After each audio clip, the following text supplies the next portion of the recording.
Even though most of the enemies attack you with melee weapons, some of them are able to use ranged weapons as well. I think it's way cooler when somebody's throwing stuff at you instead of shooting. Or maybe I just got tired of that in our previous games.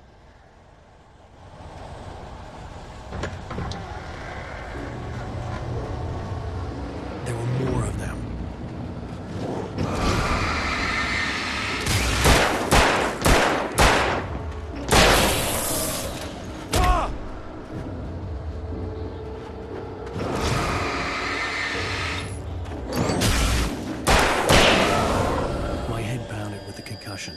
I'd never fired a gun outside a shooting range, and now I just killed someone. Or something. There were no bodies. They just disappeared. If I was dreaming, it felt real enough to make me sick. Eerie hand-painted graffiti was revealed by my flashlight. Someone had hidden a chest of supplies near it.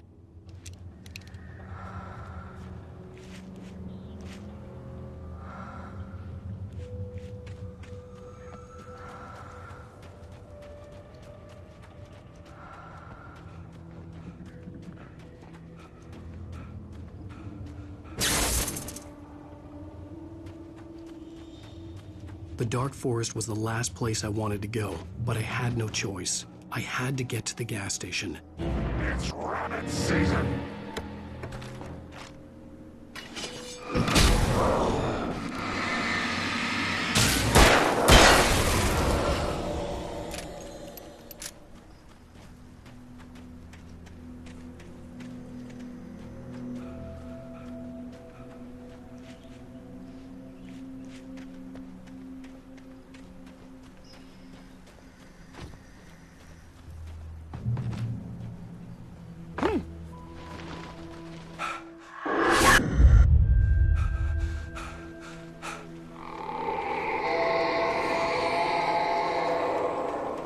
What the hell was that?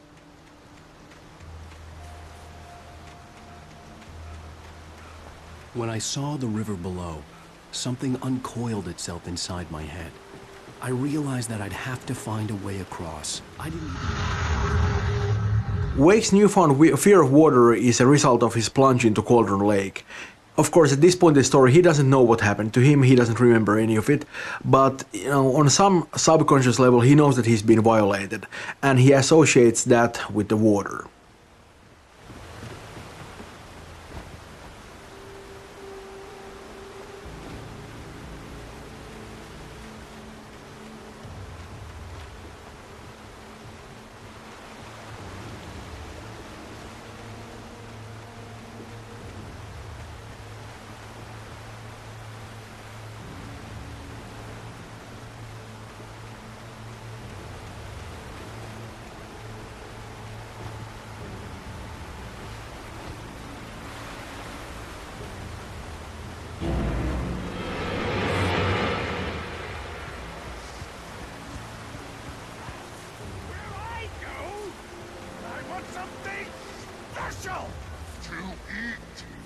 Stucky was still out there, in the dark, stalking me.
taken.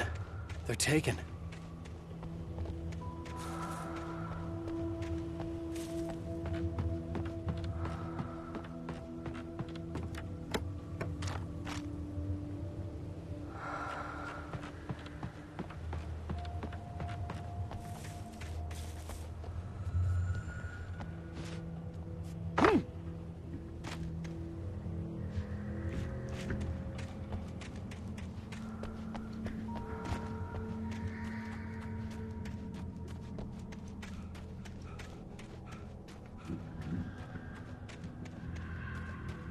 The staircase was broken. I had to make my way up some other way.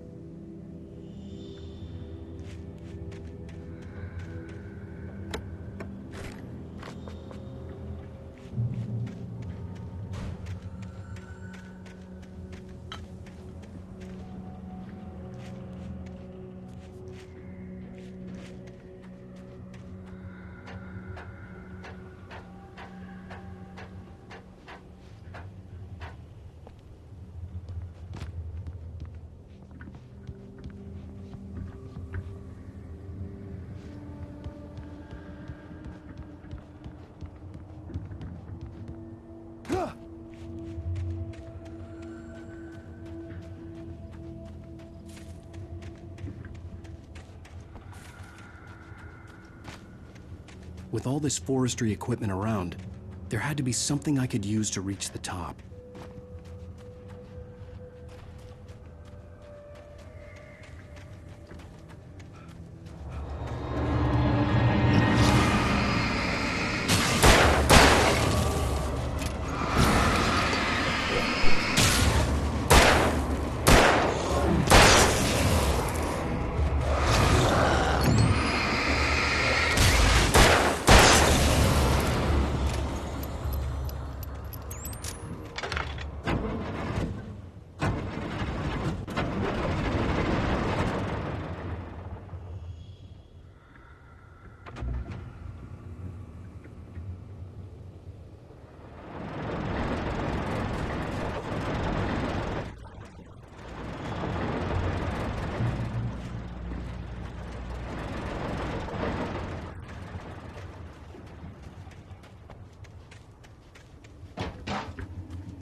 At first, I kept finding the pages as if by accident. The book I couldn't remember was either a terrible and true prophecy or an act of creation that had rewritten the world. I began to hunt the pages feverishly, for they held the answer to the mystery. With it, I could save myself. With it, I could save Alice.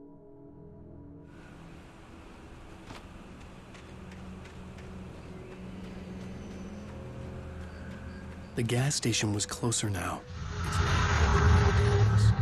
Most of the gameplay locations we have in the game incorporate the idea of a journey into them. It basically means that we try to show where player is coming from and where he's going to as often as possible. In the beginning of episode 1, this meant that we showed the lighthouse whenever possible, and of course now we use the gas station in similar role.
I stepped into the gas station's garage. It was dark and quiet.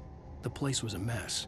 It looked like someone trashed the place or that there'd been some kind of fight. Light spilled into the room through an open door at the back, and I made my way toward it. Without any warning, I was blinded by a bright light. An old portable TV on the shelf had come alive by itself. Impossibly, I could see myself on the screen, talking like a madman.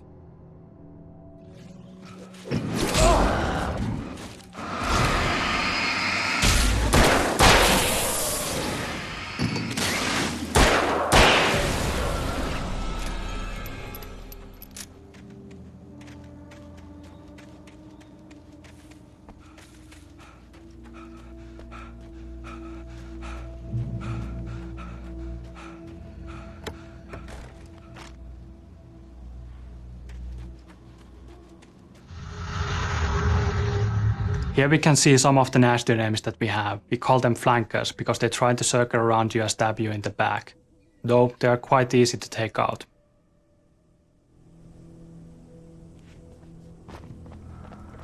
I never touch salad, though. A man like me needs a hefty meal to get through the day.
The journey from the crash car onwards has seen a steady escalation of suspense, and now we're wrapping it up with a meeting with possessed Carl Stucky.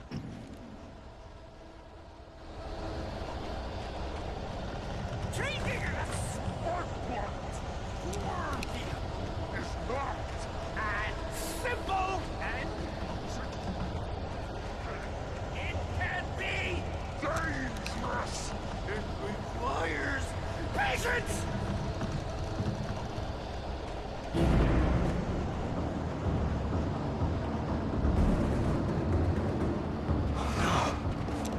Even with takes hours to cool. Dropping tools.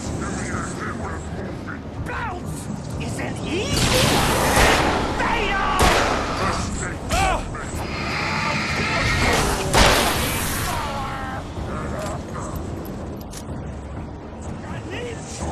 Engine has destroyed. Then rent car.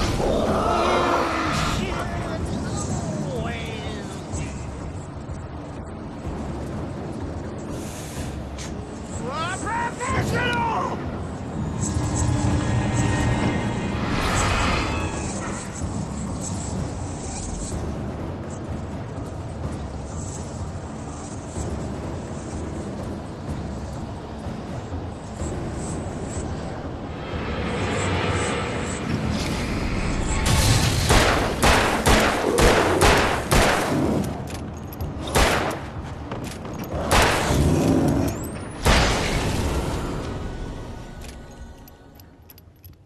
Stucky's body vanished, leaving behind only a lifetime of nightmares to come, assuming I'd reach the lights at the gas station alive.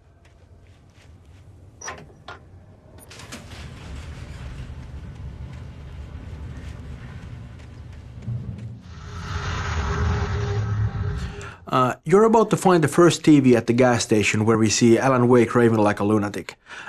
Cynthia Weaver actually talks about a similar thing later on in the game when she mentions that Thomas Zane has been talking to her from beyond and from television, and it's kind of a similar thing. Wake isn't aware of how it's happening, but that's what it is.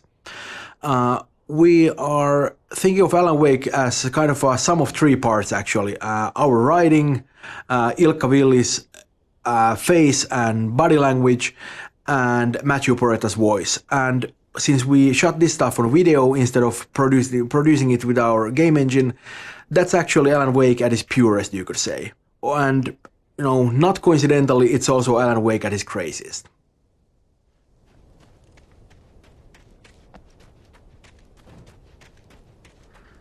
I recognized the parade float I had seen in Bright Falls when I first arrived with Alice.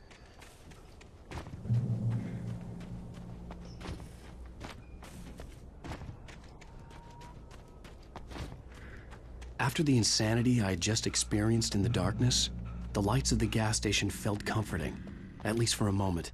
The sane world reasserted itself. The garage was a mess. It looked like someone had trashed the place, or that there'd been some kind of fight. Outside, there's only darkness. Outside the story, there's only...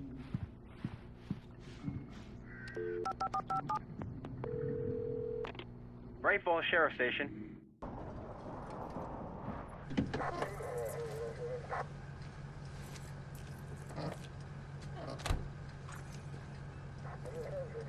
Oh, thank God, Sheriff. Sheriff Sarah Breaker.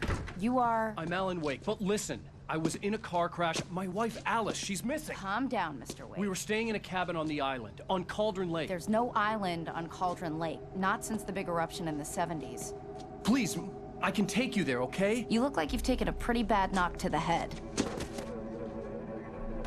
Are you okay? Listen.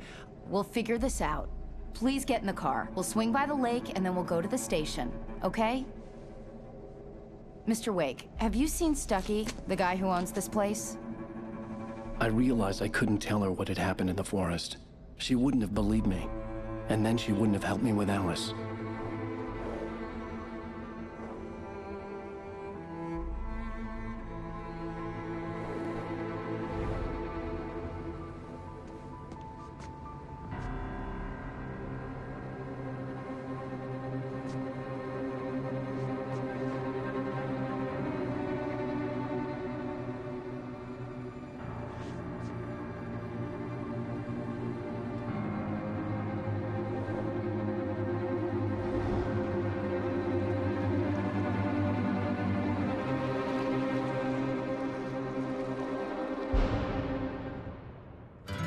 A candy-colored clown they call the Sandman tiptoes to my room every night, and just to sprinkle stardust and to whisper, go to sleep, everything